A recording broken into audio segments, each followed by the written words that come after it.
সারা সারা সারা সারা রাত ঘুমাতে পারছি না। একটা মায়ের পক্ষে এই যে সহ্য করা কতটা কষ্টকর আমি তো ভাবতেই পারছি না। আমি বুনোর বাবাকে কি বলে ডাকবো? এই ঘরের চারিদিকে বুনোর স্মৃতি। বুনো তো আর ভালো হবে না। এই ঘরটা আমার ছেলেটাকে খেয়ে দিল।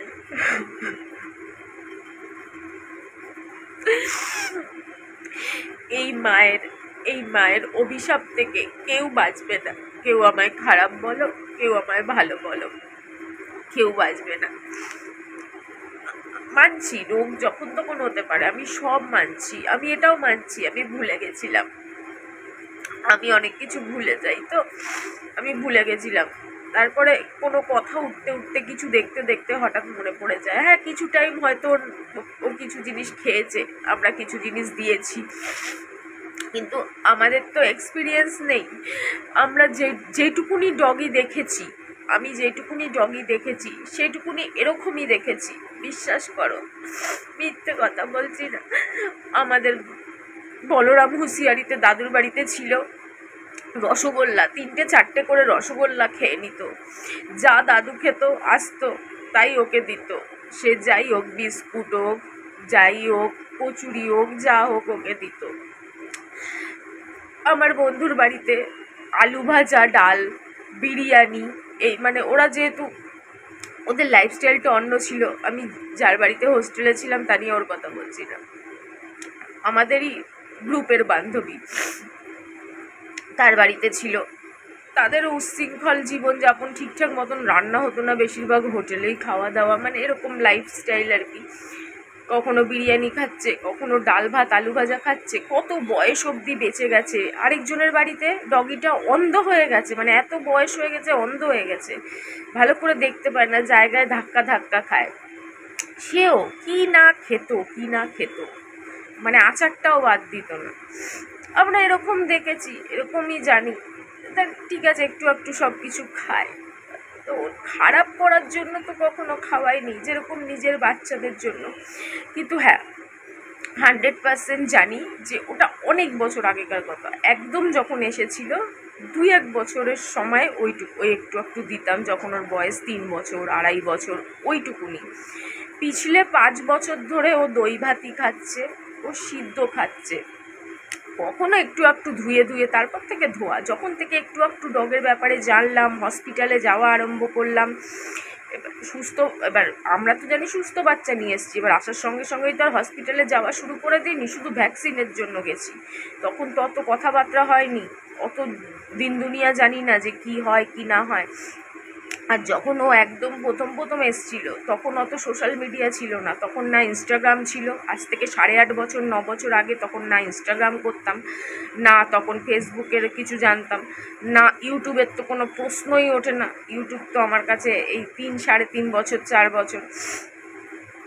তো তখন এত সোশ্যাল মিডিয়ায় ভিডিওও ছিল না, এত dog video, dog rescue video, এত কিছু জানতাম না, কিছুই জানতাম না।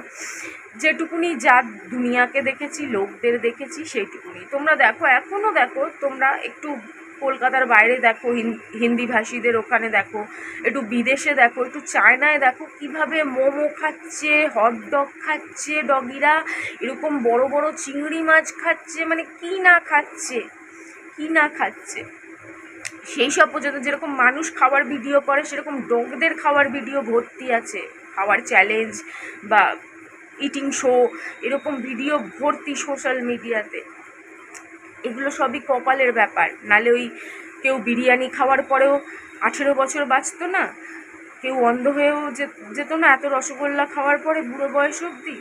আর ও তো দিনের ব্যাপার, বছর 2-3, তারপর থেকে যে দই ভাত ধরেছে। একবার ডাক্তারখানায় গেল, তখন আস্তে আস্তে বুঝতে পারলাম যে সব কিছু খাওয়াতে নেই, সিদ্ধ খাওয়ানো ভালো। তারপরে তো ওখানে সবাই গল্প করে, আলোচনা করে। কালকেও শুনলাম একটা ল্যাবকে নিয়ে গেছে, সে ল্যাব কি বাঘের বাচ্চা, কি বিশাল বড়, সে নাকি চিকেন পকোড়া খেয়ে ফেলে, কি করবে।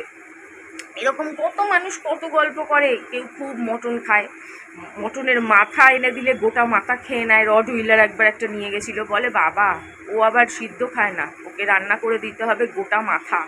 গোটা মাথা খেয়ে নেয়, পাঁঠার গোটা মাথা খেয়ে নেয় রড হুইলার, রান্না করে দিতে হয়।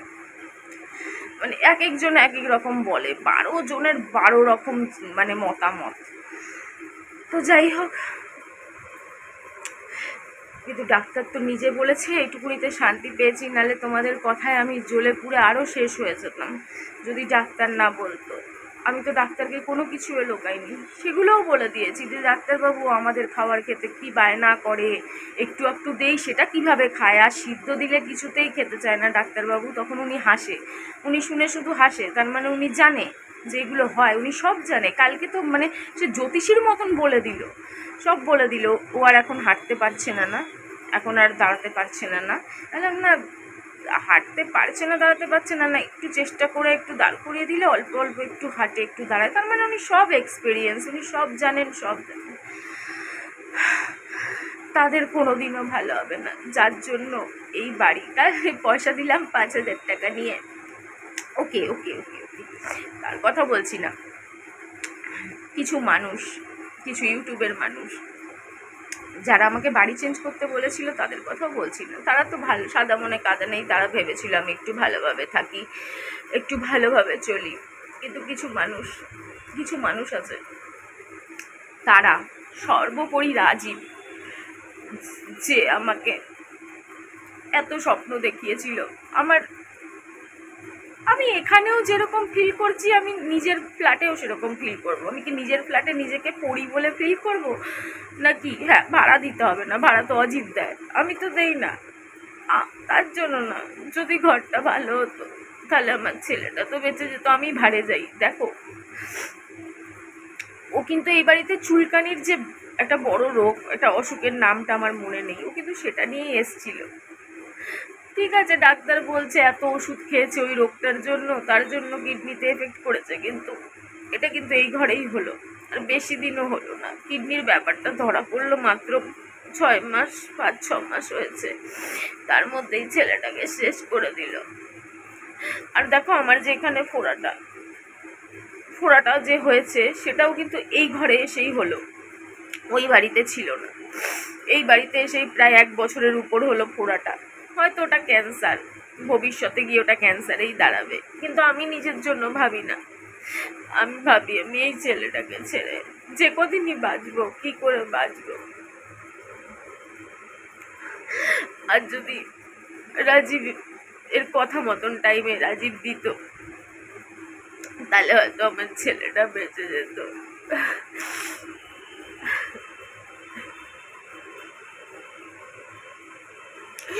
মানুষের উপর বিশ্বাস করার এই ফল কারো ভালো হবে না, এরা কেউ পার পাবে না। যারা যারা আজ আমার ছেলেটার এই সর্বনাশের জন্য দায়ী। বুনোর বাবারও শরীর আস্তে আস্তে খারাপ হয়ে যাচ্ছে, মাঝে মাঝেই কাশে, বুকে ব্যথা, এদিকে ব্যথা ওদিকে ব্যথা। দেখেছো কিরকম? আগে এতটাও হাড্ডি দেখা যেত না যেরকম বুনোর বাবার এখন হাড্ডি দেখা যায়। কি করবে বলো, ঘর চেঞ্জ করা তো মুখের কথা না, টাকা লাগে, অনেক টাকা লাগে, খাটনি লাগে। আবার যদি এরকম ঘরে কে বলবে বলো? এগুলো জিজ্ঞেস করলে কি কেউ বলে? পাড়ার লোকেরা তো, আজকালকার মানুষ তো বাবা ভগবান তুল্য, কেউ কারো ভালো চায় না। সবাই এর জন্য কষ্ট পায়, সবাই এর জন্য জ্বলে পুড়ে মরে, কিন্তু তবুও এই এই নরপিশাচ, এই মানুষ জাতের লজ্জা নেই। পাপ করবে, ভুগবে, জ্বলে পুড়ে মরবে, এতে মরবে তাতে মরবে, কিন্তু তাতেও তো লজ্জা হয় না। আমিও কিছু ভুল করেছি, কিছু পাপ করেছি, কিন্তু আমার লজ্জা হয়, আমার লজ্জা হয়।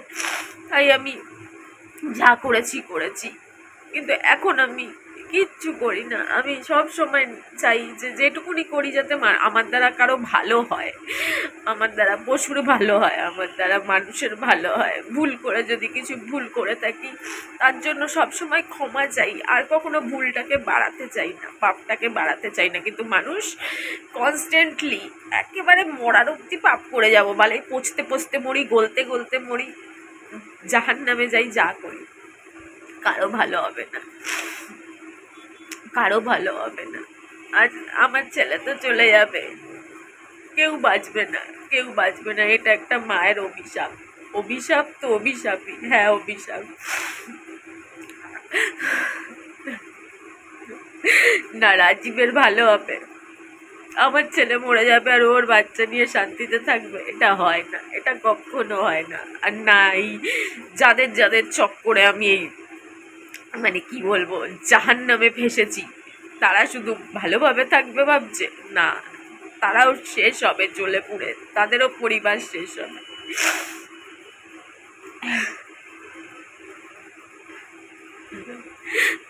আমি কি করব বলো, চারিদিকে সবকিছুতে বুনোর গায়ের গন্ধ, চাদরে বালিশে কি কি ফেলে দেবো।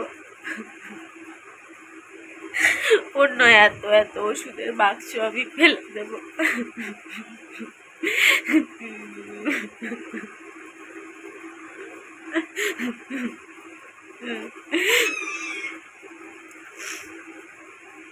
আমি বুনোর বাবার সামনে বলতে পারি না, না কাঁদতে পারি, একা একা সারা রাত কাঁদি।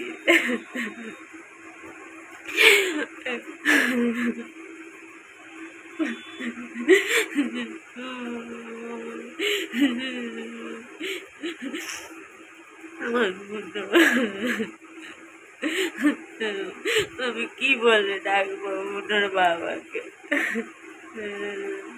আমি একা একা কি করে থাকবো? আমি 24টা ঘন্টা ওর সাথে থাকি, কোথাও যাওয়া বেরোনো ছেড়ে দিয়েছি, আমি কোথাও যাই না, ঘর থেকে বেরোই না। তাও কিছু ডাইনি আমার পিছনে লাগে, আমায় খারাপ বলে, আমি কি করি? আমি কোথাও যাই, আমার শুধু একজনকেই ভালোবেসেছিলাম, যার কাছে ধোকা খেতে খেতে খেতে খেতে তাকেই ভালোবাসি। এটা তো কোনো পাপ না, তবু আমার এত কথা শোনা, কেউ বাঁচবে না, কেউ বাঁচবে না, সব পচে গলে পচতে পচতে পচতে পচতে মরবে, যে যেরম করেছে সেরম মরবে, নিজেরা মরবে, নিজেদের চোখের সামনে নিজের আপনজনকে মরতে দেখবে, তখন বুঝতে পারবে।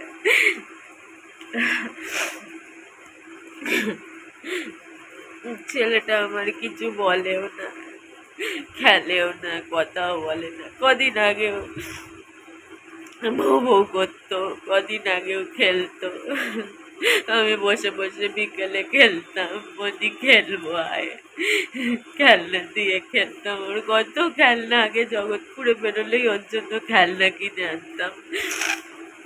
পিছলে 8.5-9 বছর ধরে তো বনিকে নিয়েই সব, বনিকে ছাড়া তো কিছু ভাবতেই পারি না।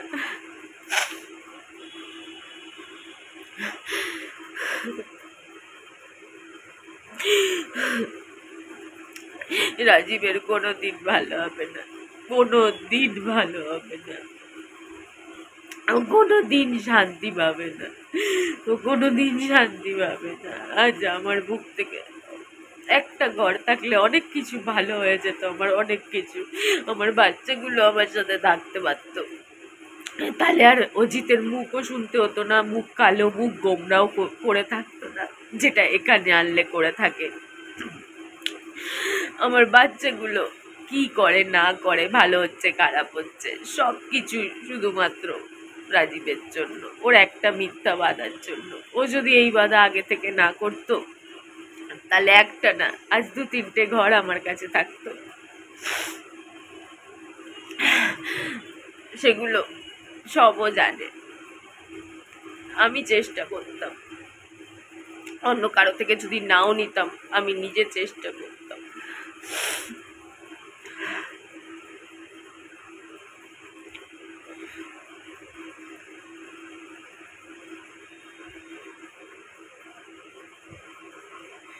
সবসময় বড়িটার দিকে দেখে দেখে ভয় পেয়ে যাই, ও যখন শান্ত হয়ে পড়ে থাকে ভয় পেয়ে যাই, যে আছে তো না চলে গেছে।